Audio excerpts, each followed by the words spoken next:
to all of you, and good morning, everyone, and good afternoon for the folks in Germany. Uh, so thanks so much for joining the talk today. Um, Dirk is actually I visited Kiel about 2 or 2.5 years ago, and I had the chance to see Dirk in the lab, and he was building both magnetoelectric sensors for all these brain imaging and various other applications. And he gave me a really nice tour of his small clean room with sputtering machine and all very amazing characterization systems. And I think Kiel is definitely one of the best places for magnetoelectric and magnetic devices in the world. Oh, But Dirk thank was you, also Shashank. doing some really interesting work in energy harvesting. And I still remember that device you showed me in the lab about the vibration energy harvesting. Mhm. And so, yeah, he's really a hands-on researcher, works in the lab, builds devices, but also has a really great understanding of materials, how they could be exploited uh, to build various kinds of new principles for sensors and also Yeah. for energy generation. So I'm very excited that he is able to find time to talk to you, and I think it's a great opportunity for all the students on the call to really take advantage of Dirk here and ask some really good questions about magnetic materials, piezoelectric materials, sensors, and so on. I think you will get the best answers. So thanks very much, Dirk, and welcome. Thank you, Shashank, for this very nice introduction. And yeah, I'm really happy about the opportunity to report a little bit about our activities in this field. But before I start, I would also like to thank Sadie for helping me with setting up my presentation on Monday. It was really great. So now I guess the presentation will work. Yeah, I'm going to talk about magnetostrictive thin film sensors, and we like to apply these kind of sensors to measure strain and magnetic field. By the way, do you see my cursor? Is it visible to you? So Yes, yeah, we can see. so you see where I do pointing at. Okay, that's fine. Yeah, and so yeah, so I welcome you to my presentation, all of you. Thank you for being with us. Okay, so since I guess about 10 years now, I'm working in the group of inorganic functional materials. It's led by Professor Quandt. I guess some of you do know him. You see him here, and his group is integrated in the Institute for Material Science, as Shashank already said, at Kiel University. And our research is focused on the investigation of properties, and also we desire to apply these materials, properties of magnetostrictive materials, piezoelectric materials, and materials showing the shape memory effect. So these are the hot topics in our chair.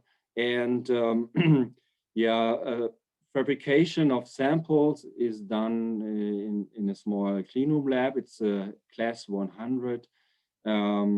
And here we have access to magnetron sputter deposition, for example. This is one of the techniques we apply to grow the layers, followed by optical lithography, for example, and dry and wet etching to make first devices out of these functional layers. Yeah, in this talk, so for this talk, I decided to give a brief introduction into the magnetostrictive effects that exist and that could be possibly brought to an application. And we will see that magnetoelasticity couples elastic and magnetic properties in ferromagnetic materials. And then as a first example, I will consider tunnel magnetoresistance junctions. These junctions are known for the great potential as memory cells in magnetic random access memories, for example. So for more than 2 decades now, companies and research institutes are working in the field of spintronics. And in this second section of my talk, I try to demonstrate that you can make use of these thin film devices also for other purposes, for example, strain sensing. As an example, I will demonstrate self-sensing cantilevers where we integrate such sensors for their use in atomic force microscopes. And finally, I will also consider some magnetic field sensors. Precisely speaking, these are magnetoelectric composites. So these sensors consist of at least 2 functional layers. One is the magnetostrictive one, and there's a piezoelectric layer. And I, again, will focus on the magnetic properties, and I will explain the concepts for our magnetic layers to increase the signal to noise ratio of these sensors. So when you are dealing with sensors, in the end, everything is about signal to noise ratio. Considering sensitivity is simply not enough. It's really the SNR which matters.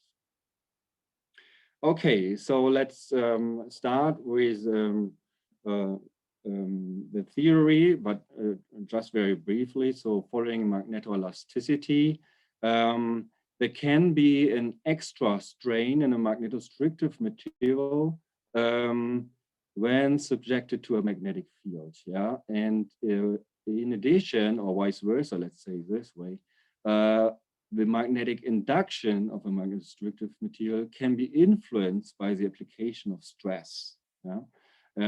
This is special about magnetostrictive materials. Yeah, the parameter D, which you can see here, this is a so-called pseudo-piezomagnetic coefficient. It's essentially the derivative of the magnetostriction curve. I will come to this later again. So Joule reported in 1842 that ferromagnetic material shows some expansion, extension when with the application of a magnetic field. And this was reported by Joule. And we distinguish positive magnetostrictive materials from negative magnetostrictive. In case of negative magnetostrictive materials, we do observe a contraction in field direction. Both is possible. And the inverse effect was reported by Villari.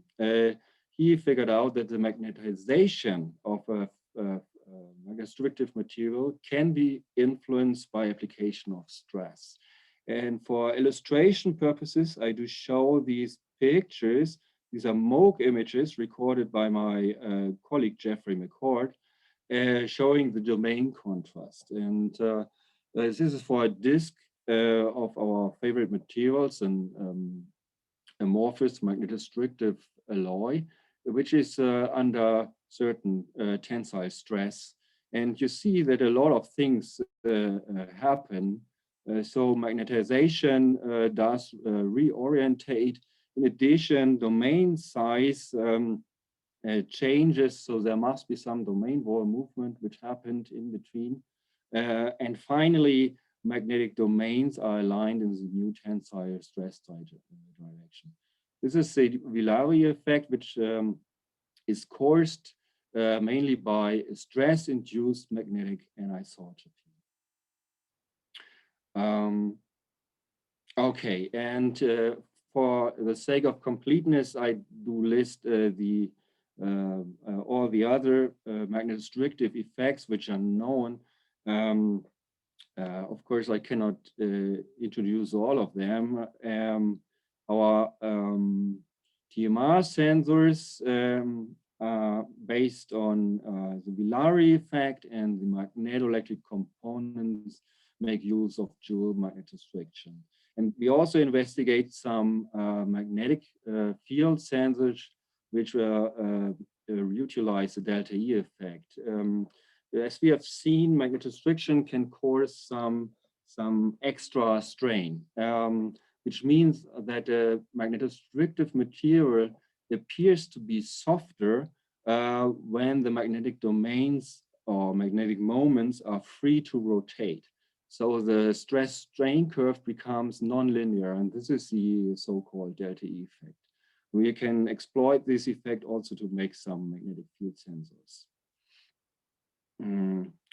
Looking at a material on the atomic scale, as it's done here schematically in this picture, we can identify the ingredients which are required to generate magnetostrictive behavior. So first of all, permanent magnetic moment is required.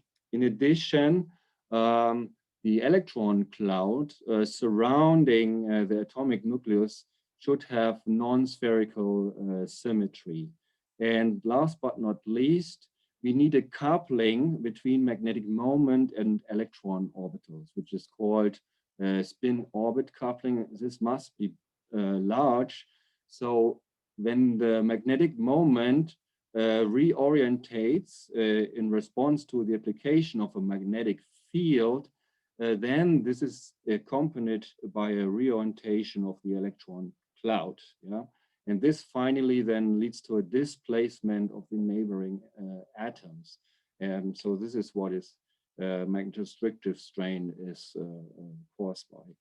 And this prerequisites are fulfilled by transition metals and also by rare earth elements. And these rare earth elements can have outstanding saturation magnetostriction, as reported here. Numbers are usually given in ppm, parts per million. There's one disadvantage of this material. The Curie temperature is below room temperature, so you can't apply them easily. So what you usually do is that you alloy this rare earth elements with transition metals. By ferromagnetic exchange, you can enhance the Curie temperature, increase the Curie temperature, and preserve some magnetostrictive response to room temperature. So maybe the most famous material, magnetostrictive material here in this context is terphenol D. Another interesting class of materials is given by amorphous magnetostrictors. Yeah? Here are two examples are given. So this is our material we often apply. The magnetostriction, the saturation magnetostriction is, let's say, moderate in comparison to the magnetostriction of other materials. However, these magnetic materials have very low magnetic anisotropy, which means that the magnetization response to an external field, to a weak external field, can be large. And this then gives large magnetomechanical coupling efficiency, as reported here for this commercial product. Yeah, and this is designed for sensing application. You want the pronounced response to weak magnetic fields, and that's why we are using amorphous materials, and we live this moderate response. Some of these bulk materials made it to application. For example, there are sonar transducers used. Also, dynamic vibration control for heavy machinery is known, and also some sensors are commercially available. But when it comes to thin film devices, magnetostriction is often considered as the unwanted side effect. This is interesting, but it can be easily explained. I do show you here two examples. This is the characteristic of a magnetoresistive reed head. And during fabrication, a lapping process was conducted. So I guess to thin the silicon substrate, I don't know exactly. This lapping process introduced some stress in the sense layer, and as a result now, after lapping, the field which is required to rotate the magnetic sense layer is increased by a factor of 50%. Yeah, and this is caused by the Villari effect. And so it is said that magnetostriction, at least sometimes, deteriorates the soft magnetic properties which are desired. And situation can be even worse. So this is one of our own examples here. So this is the amorphous magnetostrictor, which is now patterned to some 100 micrometers rectangular feature size. And we desire to have the magnetic domains aligned either upward or downward. But you see what happens here at the edge. Stress relaxation effects lead to rotation of the effective anisotropy by 90 degrees, and the magnetization aligns accordingly. So instead of having a simple up and down of the magnetization, we end up with a rather complex magnetic domain pattern. This in the end means that magnetization reversal of such a structure is out of control, and this would end up, for example, in a very noisy magnetic sensor. Okay, so the next section is, let's say a little bit a promotion for the idea of using magnetostriction in thin film devices as well, because I think it's worth doing so because we can combine some remarkable properties in combination with miniature feature size. And the work I'm going to present is outcome of a joint project with partners from Bielefeld University and Karlsruhe Institute of Technology. In the group of Günther Reis, the deposition of the TMR stacks was done. And Tobias Meyer and Henrik Hölscher performed atomic force microscopy experiments. In a tunnel magnetoresistance junction, as it's depicted here, the current across the tunneling barrier depends on the relative alignment of the magnetization in the two adjacent ferromagnetic layers. And for most material combinations, it is found that the parallel magnetization alignment results in a low resistance state. For the anti-parallel configuration, we will find a high resistance state. And these two resistance states are then identified with binary values of a logical variable. So this could be 0 and this 1. And with this, you can do some computing. So this is the basic idea of spintronics. And in straintronics now, you replace this storage layer by a magnetostrictive sense layer. So when we apply stress, we will influence the magnetization, as just explained by the Villari effect. Because of this deflection angle of the magnetization, now the resistance will change. And after some calibration, the resistance can then serve as a measure for the applied stress or the strain level. Okay, and to investigate such TMR junctions under mechanical load, we use a custom-made 4-point bending device. Here it's shown in a magnified view. So this gray bar here, this is a sample which is clamped by 2 outer fixation points. And the inner part here is movable by linear actuators. So there are 2 more contact points. And by moving them, we can apply tensile and compressive stress. And the whole device is then placed in an electromagnet to record the resistance versus magnetic field loops under several stress levels. It could be tensile or compressive. Okay, and to understand the general behavior of such a TMR junction under mechanical stress, we simply need to model the free energy of the magnetostrictive layer. This is minimized, and then you can calculate the resulting TMR, the resulting resistance.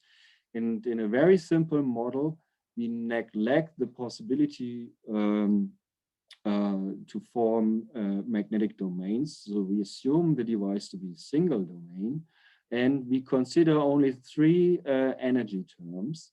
The first term here, this is the, let's say, intrinsic magnetic anisotropy, which describes the existence of an energetically favorable axis along which the magnetization preferentially aligns.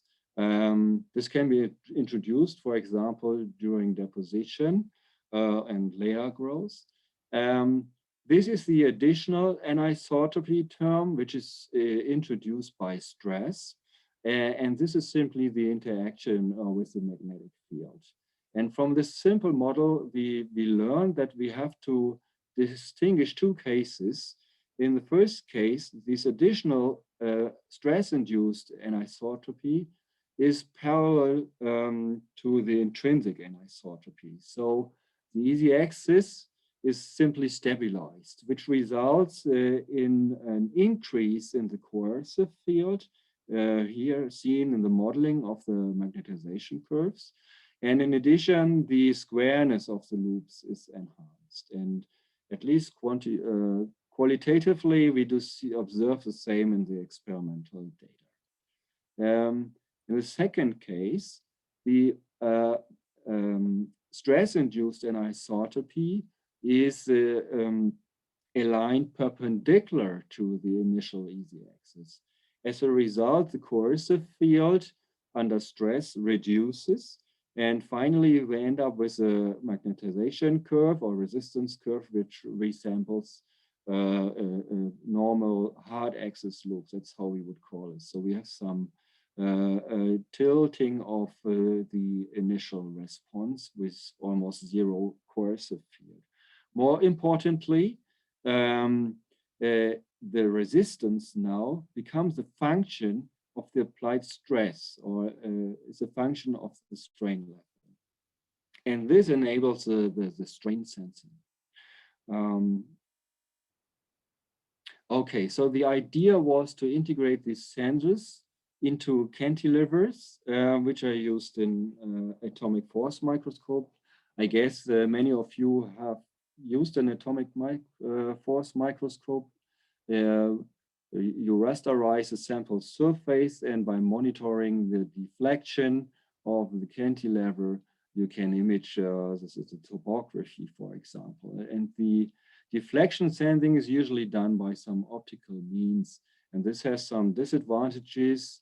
For example, some thermal heating is introduced, light-sensitive samples cannot be measured, and so on.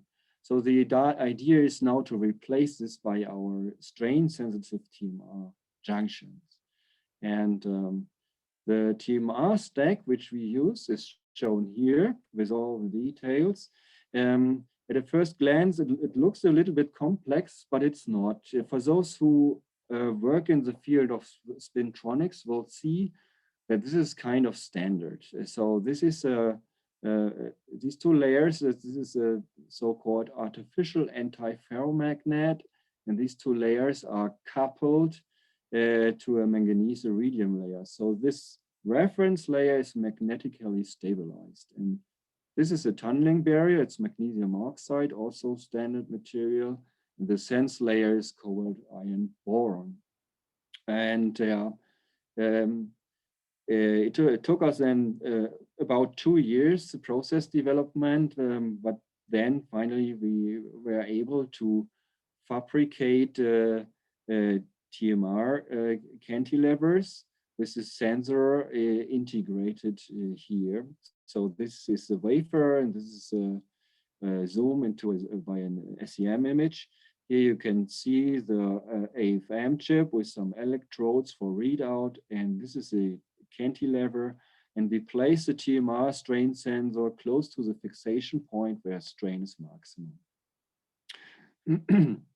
Okay, and at KIT, the atomic force microscope was built, which is equipped with an optical readout and some electronics for TMR readout. And in the first example, the sample was simply approached to the cantilever, and the deflection was recorded by a resistance measurement and also by optical means. And we were quite happy when we saw that the point at which the cantilever tip snaps into the sample surface was detected by our TMR sensor. And also the further deflection was recorded by the TMR sensor, which allows us to calculate some value for the sensitivity given in relative resistance change per angstrom. When we compare this result to the beam deflection readout, we see that our sensor suffers from some hysteretic behavior, and the sensor also approaches a saturation value for extremely large piezo movement. But it turned out that these properties do not hinder the application for imaging. So here you see an example where we use the dynamic mode of the atomic force microscope. So here we drive the cantilever by an external piezoelectric to resonance, and the resonance curves look the same. It doesn't matter whether we use TMR readout or optical readout. And it was possible to image a PMMA grating also by setting the feedback of the AFM to the TMR sensor. This works because the oscillation amplitude of the cantilever is only in nanometer range. Yeah? So hysteretic effects are not important or detrimental to the imaging. And this is another example. So we applied these sensors to many cases. I just want to highlight this experiment. Here we rasterized a gold 1-1 surface, and the step height here is known. It's about 2.5 angstroms. And we were quite happy when we saw that our sensor is sensitive enough to record these tiny steps. So this TMR sensor is quite sensitive. We were not so amused when we saw that the image quality was degraded during scanning, but this was simply caused by a degradation of the tip at the end of the cantilever. So this is not related to the TMR readout. So in the end, we concluded that the project was quite some success. Okay, and a few minutes left for my last part of the presentation, which is on the magnetoelectric composites. I guess the Collaborative Research Center, so that's where this work is embedded in, was introduced by former speakers from Kiel. So maybe I do not introduce it again, just you know probably that we have 24 PhD students from electrical engineering, material science, and also from neurology working in the field of this composites we like to apply to biomagnetic diagnostics. And here I would like to highlight the collaboration with Jeffrey McCord's group. In his group, they investigate the magnetization behavior of our magnetostrictive layers by domain imaging, and together with them we work on the concepts for the layers. In the group of Michael Höft from electrical engineering, the elaborated noise measurements were conducted. Okay, the concept is easily explained. So now we have two functional layers, the magnetostrictive layer and a piezoelectric layer. Depending on the concept, there's, for example, is a silicon structure where we grow these two layers on top and rear side. And if a magnetic field is present, for example, an AC field, then again, magnetostrictive strain is generated, which converts to stress in the piezoelectric. And this finally then produces the output voltage, which is called magnetoelectric voltage in this case. And by this composite effect, or due to this composite effect, the voltage is now a product property. It depends on the pseudo piezomagnetic coefficient and the piezoelectric coefficient of the materials. And here I show the general feature. Oh no, sorry, just here's another slide related to the fabrication. So both layers are fabricated by magnetron sputter deposition. Here show an image of the device, 3 chambers. The piezoelectric is aluminum nitride grown on platinum, and it's a reactive process. That's why we do the deposition in a separate chamber in order to avoid cross-contamination with the magnetostrictive material. The magnetostrictive material, the composition is given here.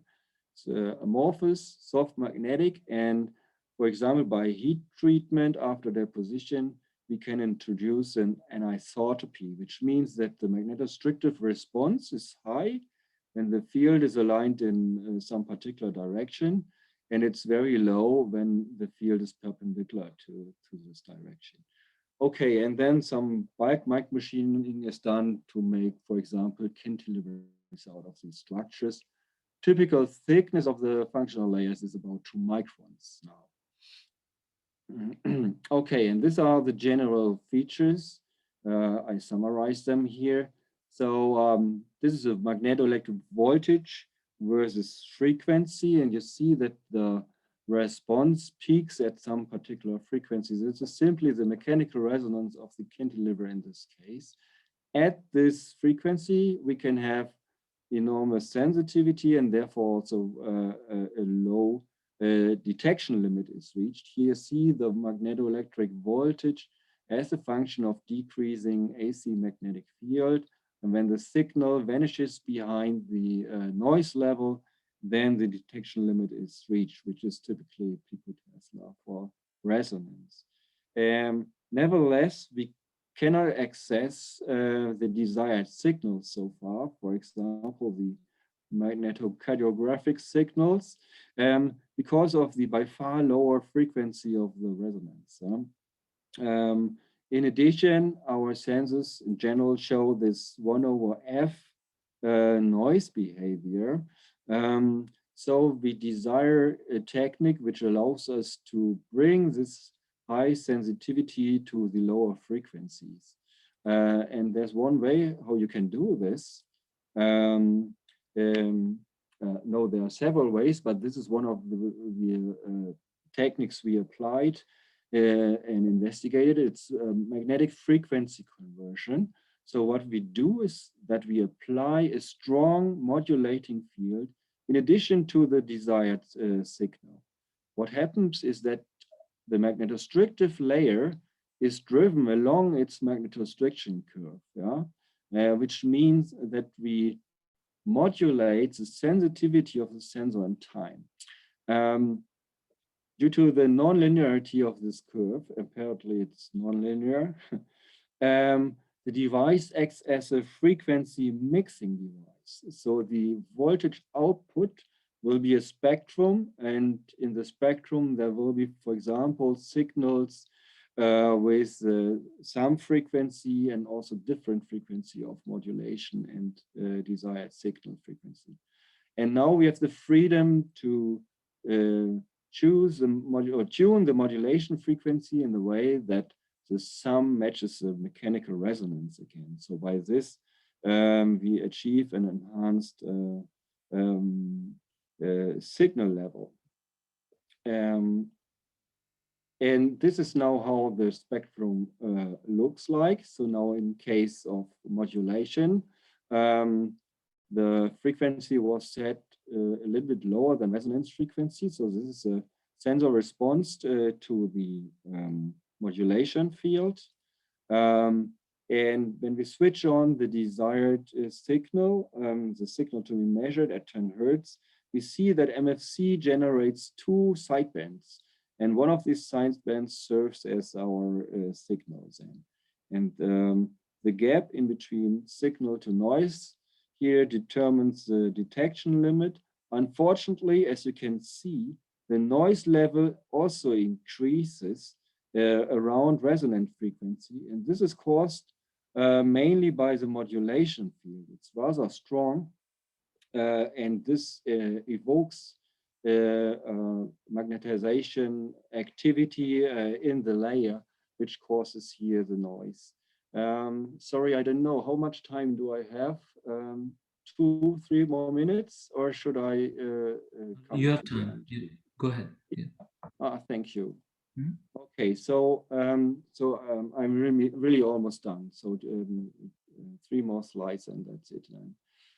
So we propose to make use of multi-layers instead of single layers. This increases the design freedom for the magnetostrictive phase. We can play around with magnetic couplings between these layers. And finally, I would like to highlight this exchange bias multi-layers. So here we exchange couple individual magnetostrictive layers to manganese iridium. By this, we introduce a unidirectional anisotropy. And we do it in a way that adjacent ferromagnetic layers are aligned with magnetization anti-parallel to each other. This is based on heat treatment, which was developed in collaboration with Jeffrey McCord's group. And now see what happens. The stray field closes across the edges of the structure. This results in a reduction in stray field energy and the tendency to form magnetic domains during magnetization reversal is thereby significantly reduced. As you can probably see in the video, which hopefully starts. Oops. Just one more try. So this is a video showing the magnetization reversal in this direction. And you see just a change over from light gray to dark gray contrast, no significant indication for domain formation. Okay, and this reduces noise a lot, as you can see in the voltage spectrum again. So noise level is now by far lower. And when we switch on the desired signal again, we see that the noise signal to noise ratio is significantly enhanced, which leads to a detection limit of about 50 picotesla at 10 Hertz, which is quite good for this cantilever type of sensors. One problem is left, or I would say challenge. It's a narrow bandwidth, which is given by the mechanical design of the cantilever.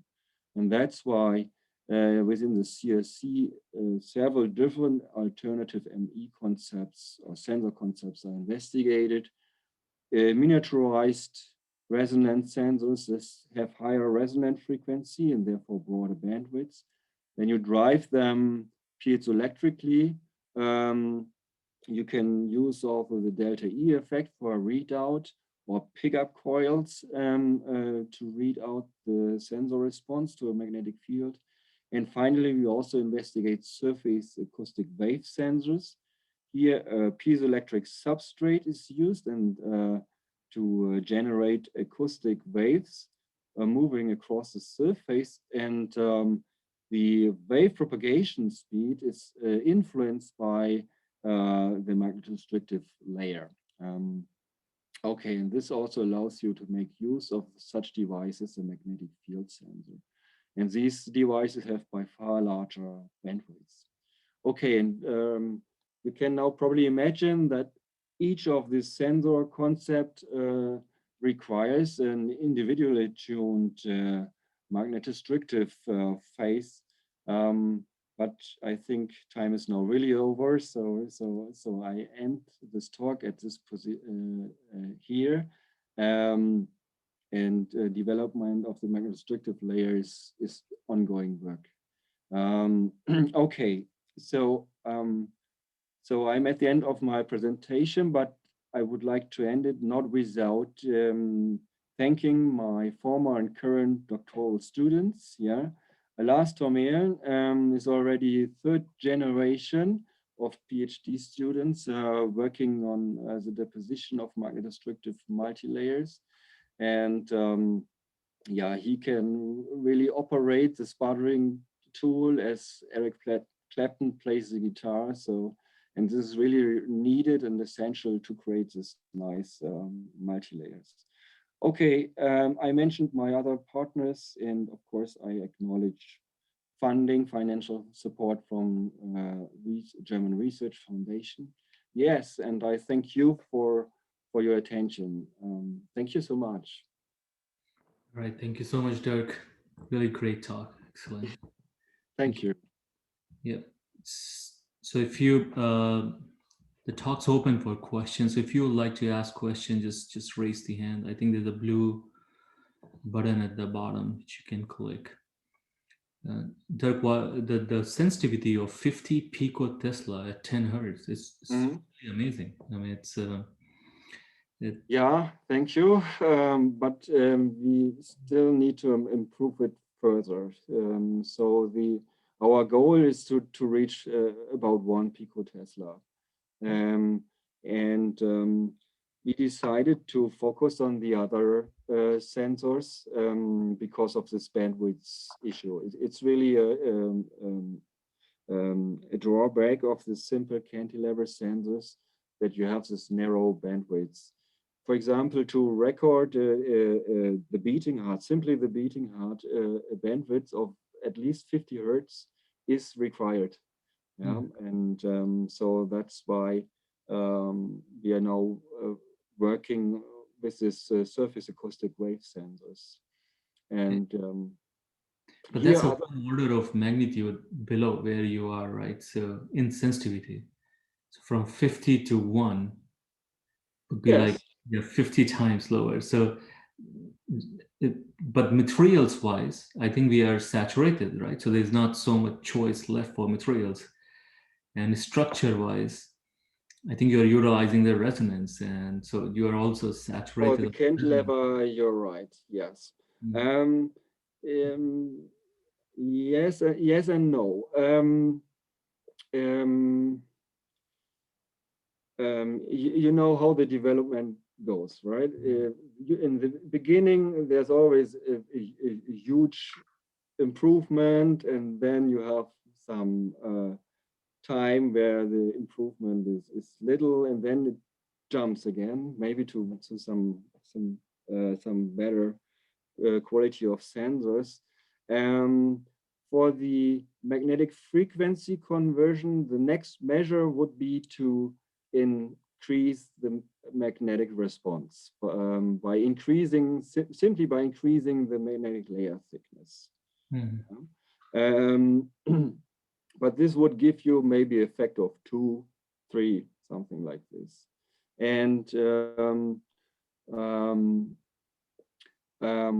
so what is required is a very good noise model. You need to understand the noise sources. So from MFC, we have understood that this comes from domain activity during modulation. But the other sensors have other limitations. For example, it's quite a challenge to deposit a soft magnetostrictive material on a piezoelectric, such as quartz, yeah, which has an isotropic thermal expansion. Yeah, so what happens during deposition? Well, stress is generated, and this deteriorates your soft magnetic properties, as just explained. And here, I think we are right at the beginning. So we reduce the temperature during deposition a lot. But the interaction with the elastic wave is quite complex. You can have wave bending and so on. Jeffrey is able to record, make movies of the interaction of elastic wave with the magnetization. And we figured out that we can reduce the noise by 20 decibel when we rule out any magnetic contribution to that noise. So in saturation, noise level is 20 decibel lower for this source sensor. And I think this is a route, or this could help us a lot. And I think 1 picotesla at some lower frequency could be reached. Yeah. The targeted frequencies, I guess, would be in the range of 1 hertz, 2 hertz of that range, I guess. 1 to 100 for most of the biomagnetic examples. Yes. We have another topic of interest. Maybe I think you've heard it, maybe Eckert mentioned it. This is this deep brain stimulation, where you drive an electrode deeply in the brain of a patient. And these are artificial thickness, which is a well-known frequency. And these frequencies are patient specific and are around 150 to 170 hertz. Yeah. And these are repetitive signals, and this makes it, of course, easier to access. So I think this will be the first application we will be able to, hopefully able to demonstrate. Yeah. Sounds great. Any other questions from audience? I know many of you are working on magnetic and magnetostrictive materials. Yeah, yeah. That's why I introduced this. I had this small theory part in the beginning. May I ask a question? Yeah, yes. Go ahead, Stephen. Yeah. Hi. I have a question related to slide 15, where you had these nice curves. Oh, I had numbers on my slides. Do you mean yes. This? Yeah. So if you look at the blue curve, it's kind of point symmetric with respect to the origin, as all the other curves, but the experimental curve isn't. Ah, yes. Right. So it's also shifted to the lower left somehow. Yes. Which is not predicted by the model. So I was wondering if one can explain this effect. The magnetization reversal of the sense layer is influenced by the presence of the reference layer. Maybe I jump back. If we have a sense layer and a reference layer, and the structure is patterned down to 10 by 10 micrometer or so. And in this very first example, it was, I think, a simple magnetic layer coupled to manganese iridium or so. And the stray field couples to the sense layer. Yeah. And so the reference layer is stabilized. And by this, we have a constant biasing, let's say, of the sense layer. Yeah. And this leads to a shift of the experimentally. It's also seen for the other configuration here. It's also shifted, right? This simply comes from the stray field of the reference layer. Later, so you could include that in the model by, for example, including an external field, something like that. Yes, yes. This would be, again, this very simple model, because the stray field, of course, is maximum at the edges and small in the inner part of the material. And this is then the stack we used later in the AFM experiments. And here you see two magnetic layers, cobalt iron boron and cobalt iron. and they are anti-parallel to each other. And as a result, their stray fields compensate at the position of the cobalt ion. So the curves of the response of this sense layer isn't shifted anymore. Okay. Yeah. Thank you.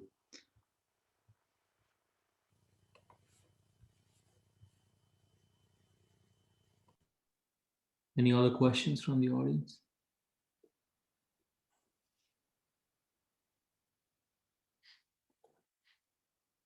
So Dirk, it seems like there's no other questions. So thanks so much again for taking out the time. I have to thank you. It was great to have this opportunity. Thank you so much.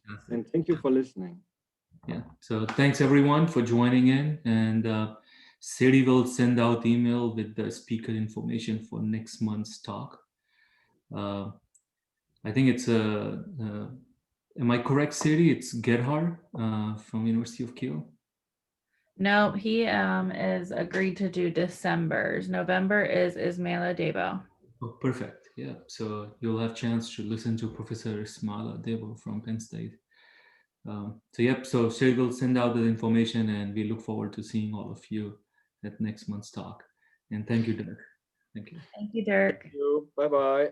Yeah. Bye, everyone. Have a good day. Bye-bye. Have a good day.